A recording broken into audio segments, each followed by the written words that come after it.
This was from yesterday and there was no posted listing for a Star Citizen Live this week. I just returned from Orlando to visit with Andy Green, the CEO of My Radar. When I was there, we got to see the launch of a Falcon 9. It was the first time I've ever seen a launch, and as a fan of space and space games, it was actually really cool.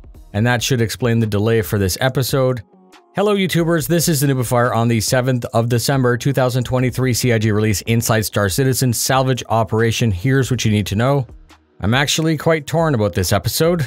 Part of me understands that the developers are limited by, physics, the capability of certain systems, and another side of me says, wow, many people bought a really large ship with a huge claw on the front of it because of what they thought it would be able to do, what we were told it would be able to do. So, again, a little bit on the fence. Busting up a small ship into equally believable levels of salvage is no problem, but then taking something the size of an 890 jump proved to be a huge entity load on the engine.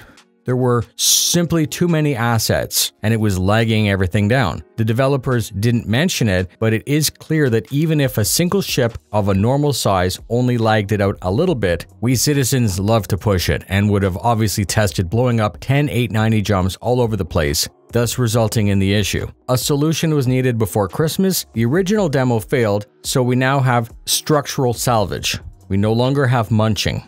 Breaking apart ships into parts that can be used to build habitation, let's say. That's the classic trope that you see in-game like Fallout, where shanty towns are made up of repurposed objects. But it's not only that. So after you scrape the hull, you will fracture the hull into larger chunks, and that's its own mini-game. It builds up and then it goes pop, and now it's a bunch of different pieces. The shields and the power of the target ship need to be off, and that's done to prevent griefing. After you fracture, you may go on to the next step, which is disintegrate. This also simplifies the process that we're used to. Internal storage is converted into boxes. You can sell the boxes, right? It's quite straightforward.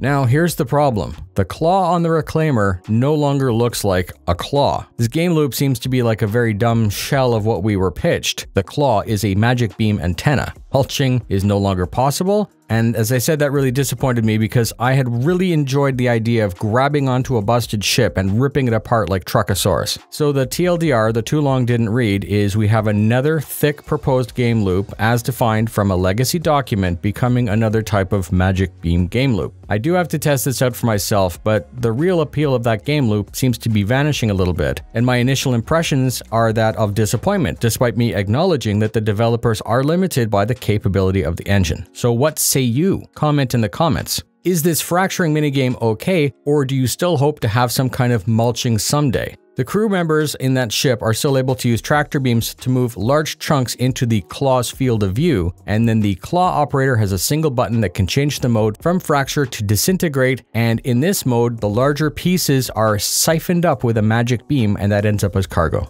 You process the cargo, and then you sell the cargo. And they said that the main advantage of choosing the reclaimer over the vulture is only that the size of what can be fractured. Again, that seems really simplified, and they said once that Maelstrom is added that they would be willing to investigate ways to improve this loop. That's going to be posted in 3.22, which is just around the corner. That's it. A little bit disappointing, to be honest. Let me know what you think in the comments. Thank you very much for spending your time with me. Fly safe, and I'll see you in the verse. Oh, and don't forget, no Star Citizen Live today.